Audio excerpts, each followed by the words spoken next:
예수님께서 죽음을 이기시고 이렇게 부활의 승리를 우리들에게 보여주신 승리의 날입니다. 그래서 우리는 늘 해년마다 이 날을 부활절 주일 예배로 하나님께 영광을 돌리며 예수님의 부활에 참여하는 그런 성도들로 세상을 살아가고 있는 것입니다. 이 세상을 살아가는 동안 우리는 많은 경험을 합니다.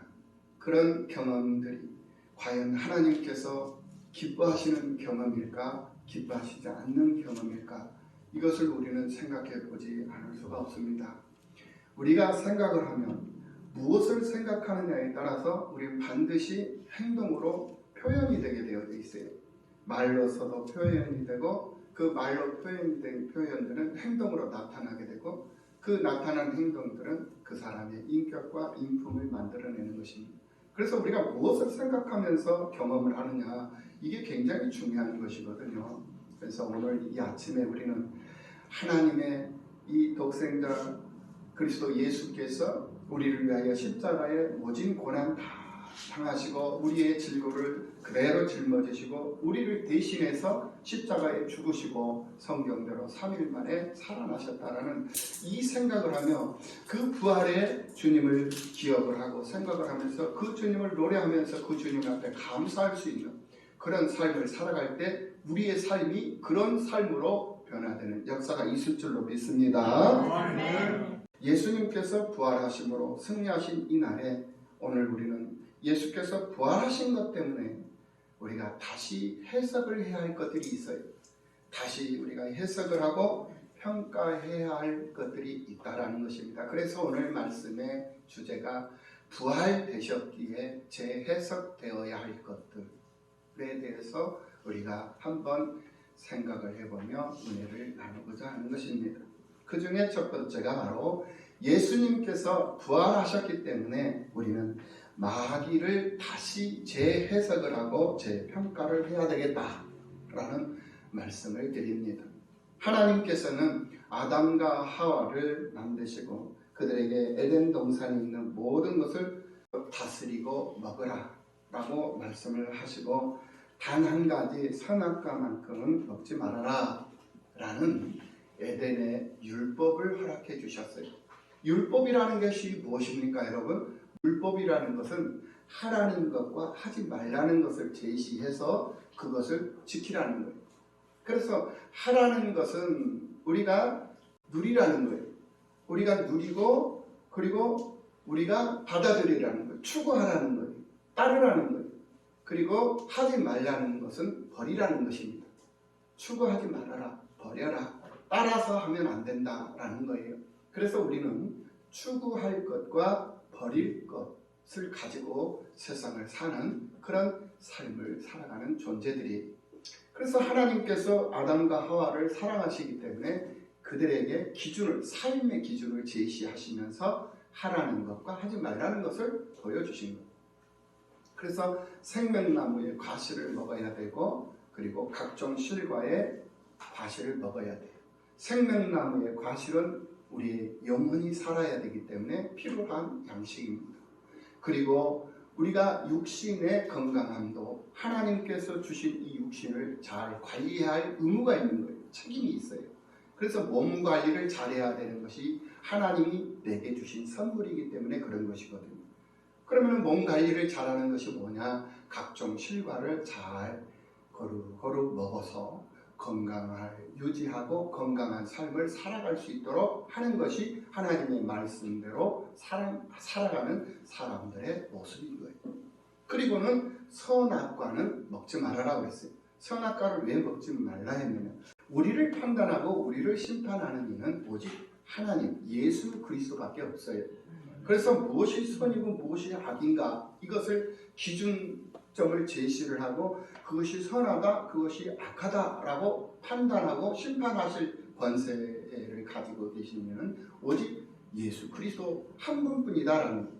그런데 내가 이 눈이 뜨여가지고 선을 판단을 하고 악을 판단하는 그 자리에 서버리면 예수님의 자리에 내가 앉게 돼버리는 것이거든요. 그것을 가리켜서 우리는 교만이라고 해요.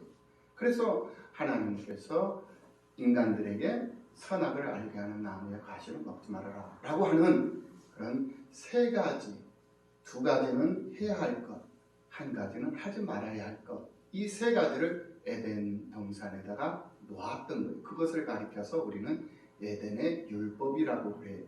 그래서 율법은 우리가 반드시 지켜야 할 하나님의 법이죠.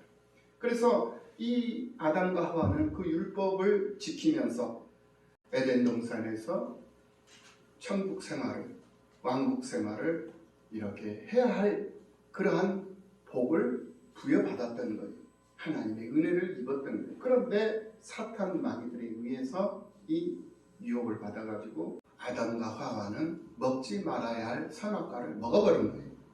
그 순간 마귀는 세 가지의 권세, 즉 흑암의 권세, 공중 권세, 사망 권세를 하나님께로부터 받아가지고 사람을 죽이게 하는 그런 일을 하게 되었고, 사람을 망하게 하는 그런 일에 혈안이 되어서 피조 역사 속에서 늘 사람들과 함께 했던 것을 우리가 보게 됩니다. 그러나 이제 세상을 사랑하신 예수님께서 세상 모든 죄악을 다 짊어지시고 십자가 고난을 당하시고 십자가에 죽으심으로 성경에서 약속하신 대로 3일 만에 부활하셔서 이 세 가지 권세를 다 깨뜨시고 이기시는 그 모습을 우리들에게 분명하게 보여주셨던 겁니다. 그래서 예수님께서 부활하신 그 순간 마귀에게 있던 이 사망 권세는 자동적으로 소멸되고 말았다라는 사실입니다. 마귀에게 주어졌던 사망 권세를 예수님이 다시 찾아오셨다는 거예요.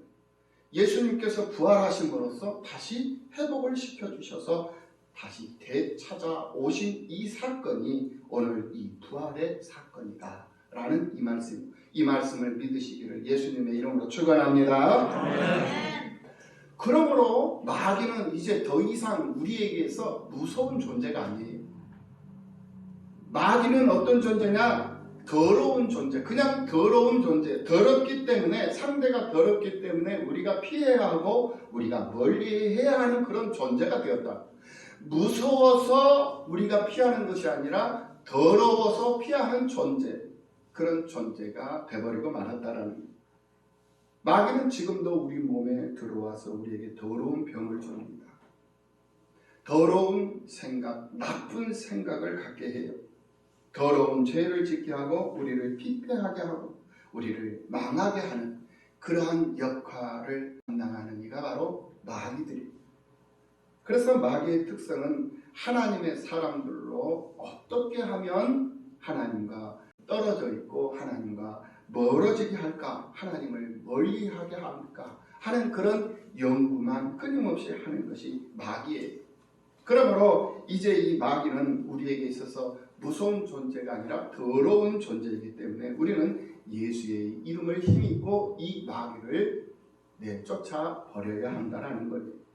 이것은 다른 걸로 행동되어지는 게 아니에요. 선포만 하면 돼요. 선포만. 예수의 이름으로 내 안일함을, 내 게으름을 내 안에 들어와서 나에게 안일함을 주고 게으름을 주는 이 마귀는 예수의 이름으로 명하노니 떠나갈지어다. 나를 떠나갈지어다. 이 선포만 하면 돼요. 그래서 예수의 이름의 힘이 그런 능력을 발휘하게 되는 거예요. 이것이 바로 믿음이라는 거예요. 무엇을 생각하느냐에 따라서 우리는 말이 나와요. 생각한 대로 말이 나온단 말입니다. 그리고 그 말은 우리로 행동하게 하는 것이고 그 행동은 그 사람의 인격을 만들어낸다고 분명히 서두에서 말씀을 드렸습니다. 그래서 내가 생각한 대로 선포를 하라는 거예요. 말을 하라는 거예요. 선포를 해요. 그러면 그 말이 내게 있어서 열매가 되어져요. 행동으로 내 삶 속에서 행동으로 나타난다라는 그 행동으로 나타나는 그 행동은 내게 좋은 열매가 될 수도 있고 안 좋은 열매가 될 수 있어요. 그래서 좋은 열매를 보면 그 사람의 생각은 좋은 생각을 했던 것이고 긍정적인 생각을 했던 것이고 하나님이 기뻐하는 생각을 했던 것. 그것을 무엇으로 평가하느냐? 열매로 평가를 하는 것이죠. 행동거지 하나하나가 생각한 대로 말한 대로 표현이 되고 나타나더라는 거예요. 그리고 두 번째로 우리가 재해석되어져야 할 것들이 있습니다. 우리는 죽음이라는 것을 다시 재해석하고 재평가를 해야 하는 거예요. 예수님이 부활하시기 전에는 사람이 죽으면 그것으로 끝이었어요. 그러나 이제는 그것이 끝이 아니다라는 말씀이에요. 예수님께서는 고린도전서 15장 20절 말씀에서 당신이 부활의 첫 열매가 되셨다라고 말씀을 하셨어요. 부활의 첫 열매가 되셨다라는 말씀은 두 번째, 세 번째 계속되는 열매가 있다라는 그런 뜻으로도 우리가 해석을 해볼 수가 있을 것입니다. 어떤 사람이 고구마 줄기를 당겼더니 고구마 하나가 그 줄기에 붙어서 땅속에서 나오더라는 거예요. 그럼 그 땅속에 하나의 고구마가 나왔다라는 것은 계속 그 땅속에서 그 줄기를 따라가면서 뽑으면 그 고구마는 줄줄이 나올 수 있다라는 희망과 그런 가능성을 우리에게 보여주는 것이죠. 그처럼 이제 사람이 죽으면은 그것으로 끝나는 것이 아니라 사람이 죽는다라는 것은 그 사람의 또 다른 삶이 그 사람에게 기다려지고 있고 또 다른 삶이 시작되고 있다라는 사실을 알아야 된다라는 거예요. 막달라 마리아하고 다른 여인이 죽은 예수를 잊을 수가 없어서 무덤을 찾아갔고 그 때문에 부활하신 주님께서 그들에게 다가가셨을 때 그들은 부활하신 예수님을 보고 그 예수님의 발 뒤꿈치를 붙잡았어요. 그리고는 그 주님께 영광을 돌렸습니다. 사람이 죽으면 다시 살 수 있다는 것을 분명히 보여준 대목이다라고 말씀을 드릴 수가 있어요. 그래서 예수님의 이 부활하심은 영의 부활이 아니라 실질적으로 거룩한 몸을 입고 부활하셨다는 이게 썩어 없어질 몸을 입고 부활하신 것이 아니라 썩어 없어질 몸이 영광스러운 영화로운 몸, 거룩한 몸, 그런 몸으로 부활하셔서 제자들에게 40일 동안 그 부활하신 자신의 모습을 보여주셨던 거예요. 40일 동안을 부활하신 그 몸으로 제자들과 함께 식사를 하시고 함께 주무시기도 하시고 또 공간 이동을 하시기도 하시고 보이기도 하시고 보이지 않기도 하시고 이런 부활의 모습을 보여주시면서 그 부활의 몸이 어떤 몸이라는 것을 우리들에게 증명해 보여주셨던 거예요. 이 세상을 사는 우리는 육신을 입고 있는 한 제한적 삶을 살아가게 되는 거예요. 제한적인 삶을 살 수밖에 없는 존재예요. 그 제한적 삶이 뭐냐? 수에 대한 제한, 시간에 대한 제한, 그리고 공간에 대한 제한, 형상에 대한 제한. 그래서 우리 사람들은 육신을 입고 있는 우리들을 가리켜서 우리는 제한적 존재다라고 말을 합니다. 그런데 하나님은 초월적 존재랍니다. 모든 상황을 수를 초월을 하고 시간을 초월하고 공간을 초월하고 형상을 초월하는 초월적 존재이시다. 그런 초월적 존재이신 그 하나님께서 몸을 입고 이 땅에 오셔서 당신의 사명을 잘 다 감당을 하시고 당신의 그 사명이 뭡니까? 우리를 다시 살려내시는 거잖아요. 그 사명을 다 감당하시고 부활을 하심으로 에르게르타이 다 이루었다라고 선포를 하신 거예요. 그 선포하신 그 결과가 모든 것이 다 이루어져 버린 거거든요. 그래서 예수를 믿고 예수 이름을 부르고 예수를 힘입으면 예수 안에서 세상을 살면 우리는 능히 하지 못할 일이 없는 그런 삶을 살아가게 되는 거예요. 아멘. 여러분 한번 생각을 해보십시오. 예수님이 십자가 못 박혀 죽으셨어요. 장사하신 지 3일 만에 다시 부활하셨어요. 이게 가능한 일입니까? 사람의 생각으로는 불가능한 일입니다. 그런데 우리 하나님이 하시니 가능케 되더라는 거예요. 가능한 일이 되어버리는 거예요. 예수님께서 성령으로 잉태하셨어요. 우리가 마태복음, 누가복음을 통해서 분명하게 확인을 할 수가 있었지 않습니까? 그랬듯이 성령으로 잉태하셨습니다. 그런데 그게 과연 가능한 일이냐 이거예요. 불가능한 일입니다. 그런데 그 불가능한 일이 주님께서 하시니 가능한 일이 되더라는 거예요. 가나 혼인잔치에 포도주가 떨어졌어요. 포도주가 떨어진 것을 예수의 어머니가 예수님께 얘기를 해, 기뜸을 해준 거예요. 그리고는 하인들에게 불러서 예수님이 너희들에게 어떤 명령을 하든지 너희들은 복종을 해라, 이렇게 얘기를 합니다.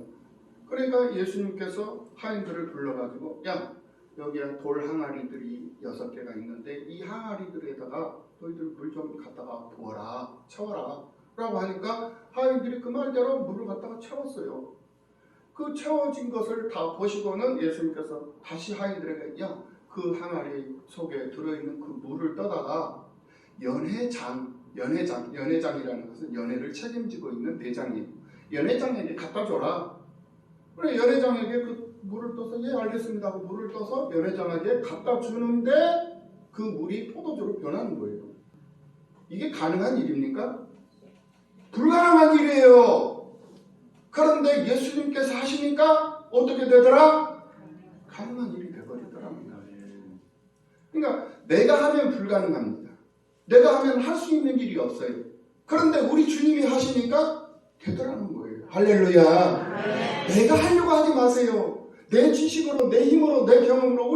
우리 사람은 육신의 장막을 입고 세상을 살기 때문에 하나 두 개는 할 수 있어요. 하나 두 개는 가능합니다. 그런데 10,000가지 중에 10,000가지를 할 수 없다라는 거예요. 그 10,000가지 중에 그 10,000가지를 할 수 있는 방법이 있어요. 그것을 하나님 우리에게 지금 가르쳐 주신 거예요. 그 방법이 뭐냐? 예수 이름으로 하라는 거예요. 예수님에게 맡겨라는 거예요. 하나님 앞에 맡겨라. 하나님 앞에 하나님께 네 자리를 내어주라는 거예요. 내 자리에서 내가 꿋꿋이 자리를 고수하면서 살지 말고 내 자리를 양보를 해서 하나님 앞에 하나님을 모시고 내 자리에 모시고 그 하나님이 나를 대신해서 일하게 하고 나를 대신해서 일하고 계시는 그 하나님을 나는 즐거워하고 그 하나님을 찬송하고 그 하나님을 노래하면서 살면 된다는 거예요. 이것이 바로 믿음이에요. 부활의 이 아침에 이 믿음의 역사들이 주님을 만남으로 이루어지는 역사들이 많이 있을 줄로 믿습니다. 이것을 가리켜서 우리는 하나님의 기적이라고 그러는 거거든요. 여러분, 보리떡 5개와 물고기 2마리, 오병이어의 기적 한번 생각을 해보세요. 물고기 2마리로 보리떡 5개로 5,000명, 장정만 5,000명 먹이고 남녀노소 다 먹이고 그리고 12바구리 남았어요. 이게 가능한 일입니까? 불가능한 일이에요. 그런데 우리 주님이 하시니까, 우리 예수님이 하시니까 가능하더라는 거예요. 가능한 거예요. 아브라함이 75세에 하나님 앞에 부름을 받았어요. 늦게 부름을 받았죠. 75세 동안 아브라함이 어떤 일을 하고 살았습니까? 나뭇가지 꺾어가지고 그 나뭇가지를 목각, 우상을 만들어요. 그 목각을 만들고 그거를 팔찌를 만들고 그래서 팔에다가 그걸 말고 다니면서 팔아요. 그거를. 야, 너 이걸 팔에다가 걸고 다녀. 그러면 이 팔찌가 형통함을 줄 거야. 야, 너 이 조그만한 이 목각을 보면서 주문을 외워봐. 주문을 외우면 이 목각이 너의 소원을 들어줄 거야. 너의 문제를 해결해 줄 거야. 이렇게 공갈치면서 종교 사기꾼으로 세상을 살았던 이가 바로 이 아브라함이라는 사람이에요. 75세. 그렇게 죄인 중에 괴수로 세상을 살고 있는 아주 나쁜 그런 사람을 하나님이 찾아가셔요. 찾아가셔서 아브라함아 불러요. 내가 너에게 하늘의 별처럼 저 바닷가의 모래알처럼 많은 자손들을 줄 것이다. 그럴 것이니 너는 내가 지시한 땅으로 가서 거기서 살아라. 나쁜 짓 그만하고 새롭게 살아라 라고 아브라함에게 얘기를 해요. 그런데 이 아브라함이 참 희한해요. 그 순간 자기의 생각을 다 내려놔버려요. 아브라함은 하나님의 그 말씀에 나아갈 바를 알지 못하고 나아갔다고 그랬어요. 하나님께 딱 붙잡히니까 자기 의지, 자기 힘, 자기의 지식, 자기 경험 하나도 내세우지 않냐고 다 그 상태에서 다 내려놔버려요. 그리고는 하나님이 가라 하신 그 가나안 땅으로 가요. 갈대 우르가 고향이고 하란이 그의 사업장이었어요. 그런데 그것을 다 버리고 조카 롯을 데리고 자식이 없으니까 조카 롯을 데리고 가나안 땅으로 갑니다. 나아갈 바를 알지 못하였지만 하나님이 이끌어 가시는 대로 순종하면서 그냥 따라가는 거예요. 가나안 땅에 가서 봤더니 흉년이 와가지고 먹을 것이 없는 거예요. 그래도 이 아브라함은 그 베델의 땅에 도착한 즉시 자기 유익을 위해서 자기 집을 짓는 것이 아니라 제단을 먼저 쌓았어요. 그리고 하나님 앞에 이제 예배를 드리기 시작하는 거예요. 그것을 하나님이 기이 여기셔서 가나안 땅에서 다시 애굽으로, 애굽에서 다시 가나안 땅으로 이렇게 계속 이동하면서 이사하면서 이렇게 살게 하시는 거예요. 그 속에서 하나님이 그를 보신 거예요.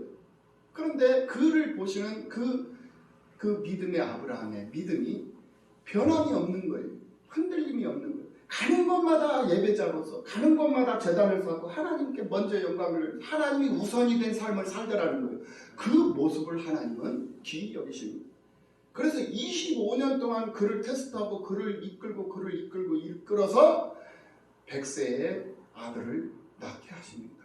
그게 바로 이삭 아닙니까? 25년을 이사를 시키고 또 이사를 시키고 그러면서 그의 삶의 내용과 그의 삶의 모습을 지켜보셨던 거예요. 그런데 이 아브라함이 하나님을 만난 그 순간부터 25년 이삭을 얻기까지 그 아브라함의 그 삶은 하나님을 우선하는 삶이었고 하나님만 바라보는 삶이었고 하나님만 의지하는 삶이었다. 그런데 그런 사람도 그렇게 하나님만 바라보면서 하나님만 의지하면서 세상을 살았던 그런 사람도 때로는 실수를 해요. 그 아브라함의 실수가 뭡니까? 아내 사라를 바로왕 앞에서 아내라고 하지 않냐고 누이라고 해버려요. 아비멜렉 왕 앞에서도 누이라고 해버려요. 이게 두 번씩이나 같은 실수를 반복을 해요. 그러니까 예수를 믿는 사람들도 실수를 하게 되어 있고 예수를 믿는 사람들도 흠이 있고 허물이 있어요. 그런데 그럼에도 불구하고 하나님을 앞세우고 하나님을 우선하는 삶을 살더라는 거예요. 아멘. 그러니 하나님께서 그 아브라함의 삶을 보시고 감동받지 않을 수가 없는 거예요. 그 감동을 받은 그 하나님께서 약속하신 대로 25년 만에 이삭을 주시는데 그 주신 이삭을 또 다시 12년 만에 제단에 당신에게 바치라고 그래요. 끊임없이 당신은 나를 테스트하고 당신은 나를 시험을 합니다. 그런데 그 시험 중에도 흔들리지 않아요. 변함이 없어요. 끝까지 하나님이 우선이에요. 나는 죽어도 하나님이 먼저입니다. 그런 믿음을 가지고 세상을 살아가니 결국 이삭을 바치는 제단에 올려서 이삭을 바치려고 하는 그 모습 가지고 하나님께서 친히 제물을 준비하시고 예비하셔서 이삭을 하나님께서 대신해서 양으로 제사를 드리게 하시고 그 제사를 흠양을 하시죠. 이게 우리 하나님이시답니다. 아멘. 이게 가능한 일이 아니에요. 불가능한 일입니다. 그런데 하나님은 그런 인생 역정 속에서도 모든 일을 가능하게 만드시더라고요. 이게 믿음이에요. 오늘 우리 대한민국의 과학을 그리고 대한민국의 의학을 대한민국의 모든 치료, 모든 경제를 다 이끌어가고 주도해가는 큰 인물들이 여기 와 계셔요. 너무 영광스러운 자리가 되었어요. 근데 이 영광스러운 자리가 오늘 이 일회성으로 끝나버리면 안 돼요. 세 번째로 우리가 재해석되어야 할 것이 있습니다. 예수께서 부활하셨기 때문에 우리들의 삶이 다시 재해석되어져야 하고 재평가되어져야 한다는 예수님은 부활하신 후 제일 먼저 갈릴리로 호수로 가셨습니다.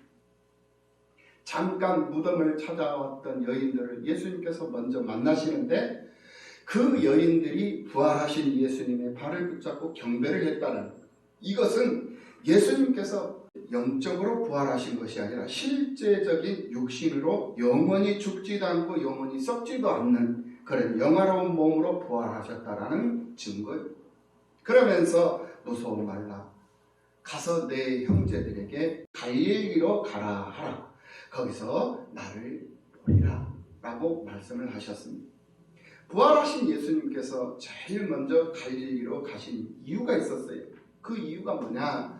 예수님께서 처음으로 12 제자를 부르실 때의 장소가 바로 이 갈릴리 바다였습니다. 그리고 예수님의 12 제자 중에 가룟 유다를 제외한 이 11명의 제자들이 다 이 갈릴리 사람들이었습니다. 그래서 11명의 제자들이 모두 갈릴리로 도망을 쳤고, 부활하신 예수님은 그것을 잘 알고 계셨기 때문에 갈릴리로 가셔서 지친 그들을 위로하면서 제자들을 다시 불러 모았던 것이었습니다. 그리고 40일을 그들과 함께 식사도 하시고 또 함께 주무시기도 하시고 말씀으로 교훈도 하시고 약속도 하시면서 그들을 단단하게 탄도리를 하시면서 새로운 삶의 사명을 그들에게 주셨던 거예요. 그 사명이 뭐였습니까? 예루살렘을 떠나지 말라. 예루살렘이 지금으로 말하면 무엇입니까? 바로 교회예요. 예루살렘은 성스러운 곳입니다. 이 세상에 성스러운 곳은 교회밖에 없어요. 그래서 예루살렘을 떠나지 말으라고 당부를 하셨어요. 단도리를 하셨어요. 그게 바로 교회를 떠나지 말으라는 그 말씀이었다라는 거예요. 그리고 나에게 듣고 아버지께서 약속하신 것을 기다려라. 두 번째 당부하신 말씀. 내게서 듣고 아버지께서 약속하신 것, 그것이 무엇이었습니까? 바로 성령이에요. 성령. 그러니까 성령을 기다려라. 예루살렘을 떠나지 말고 교회를 떠나지 말고 성령을 기다려라. 왜 성령을 기다려서 성령을 받아야 되느냐? 왜 성령 세례를 받아야 되느냐? 그 이유가 있어요. 이성으로 하면 한 가지, 두 가지, 내 이성으로 하면 한두 가지는 할 수 있지만은 만 가지를 다 못한다고 그랬어요. 그런데 성령으로 하면 성령은 초월적 존재이시기 때문에 성령으로 하면 만 가지를 다 할 수 있단 말이에요. 그러니까 너희가 예루살렘 떠나지 말고 내가 너희에게 말하고 아버지께서 약속하신 것을 기다려라. 그 기다리는 그 성령이 기다리고 있다가 그 성령이 오면 그 성령을 받아서 너희가 권능을 받을 것이다. 성령의 권능을 받을 것이다. 그 권능을 받아서 뭘 하느냐? 온 유대와 사마리아 땅끝까지 복음의 증인이 되라. 그러니까 내 사업이 형통하죠. 그 형통한 사업을 가지고 야 내가 이렇게 잘났고 똑똑해서 내가 형통하고 내가 이렇게 성공했다. 이 자랑이 아니에요. 그 성공한 그 사업을 통해서 하나님의 영광이 나타나고 하나님의 영광이 드러나고 하나님의 나라가 이 땅에 세워지고 주님의 숲이 이 땅 위에 이 지역사회에 이루어주는 일에 쓰임을 받는 기업이 되고 쓰임을 받는 사업이 되도록 하라는 거예요. 내가 드러나고 내가 우선이 된 것이 아니라 하나님이 드러나고 하나님이 우선이 되어야 된다는 거예요. 그래서 내가 너희들에게 분명하게 분부를 하는데 예루살렘 떠나면 안 되니 떠나지 말아라. 내가 너에게 말한 거 그리고 하나님이 약속하신 거 그거 기다려라. 그것이 바로 성령인데 성령이 임하면 너희가 성령을 받아서 너희에게 권능이 임할 것인데 그 권능을 가지고 온 유대와 사마리아 땅끝까지 역사하시는 그 살아계신 하나님을 증거하고 그 하나님의 증인으로서 세상을 살아라. 이 말씀이 바로 새로운 삶이요 새로운 사명이다라는 거예요. 그래서 소명이라는 말은 부르셔서 우리에게 맡기셨다라는 말이거든요. 소명은. 그래서 하나님이 내가 소명을 받았다라는 말은 하나님이 나를 부르셔서 내게 그걸 맡기셨다라는 말이에요. 그런데 사명이라는 말이 있어요. 사명이라는 말은 맡기시고 보내셨다라는 보내셨다. 부르셔서 맡겼고 그 맡긴 것을 이루시기 위해서 보내신 거예요. 이게 바로 사명이에요. 그래서 불일사라고 그랬거든요. 보내셔서 보내신 것으로 끝나는 것이 아니라 주님께서 나를 부리시겠다는 도구로 쓰시겠다는 도구로. 우리 주님은 절대 실패하지 아니하시고 우리 주님은 절대 손해보시지 않는 하나님. 그러니까 나를 부르셔서 나를 보내셨으면 보낸 것으로 끝나는 것이 아니라 부른 것으로 끝나는 것이 아니라 또 보내시고 보낸 것으로 끝나는 것이 아니라 부르셔서 나로 부름을 받은 자로서 삶을 살아갈 수 있도록 하나님께서 친히 주관하시고 간섭하시고 친히 일하시고 또 보내셔서 그냥 보낸 것으로 끝나지 아니하시고 보냈지만은 앞서가시면서 나를 위해서 일하시고 나를 위해서 수고하시며 나를 위해서 역사하시는 그런 하나님이시다라는 사실을 보여주고 있다라는 거예요. 우리가 믿는 하나님이 그렇게 좋으신 하나님이라는 사실을 믿으시기를 예수님의 이름으로 축원합니다. 이처럼 예수님의 부활은 우리에게서 재해석되어져야 할 세 가지의 것을 심어주고 있다라는 것을 분명히 기억을 하시고 새로운 믿음의 삶을 살아가는 여러분들이 되시기를 예수님의 이름으로 축원합니다. 재해석되어져야 할 것이 첫 번째가 바로 마귀의 존재였고 마귀는 우리가 두려움의 대상이 아니라 이제는 더러운 것이기 때문에 제거 대상이 되는 거예요. 그리고 두 번째는 죽음의 의미가 재해석되는 거예요. 죽음으로 그냥 끝나는 것이 아니라 죽은 이후에는 반드시 새로운 세상이 우리에게 놓여져 있다라는 것. 이것을 분명히 인식하고 살아야 된다라는 것. 그리고 세 번째, 내가 살고 있는 삶이 진정한 사명이라는 삶이 재해석되어져 있다라는 사실을 분명히 기억하시고 믿음으로 승리하시는 그리고 첫째 부활에 참여하는 여러분들로 부족함이 없는 성도들이 다 되시기를 예수님의 이름으로 축원합니다.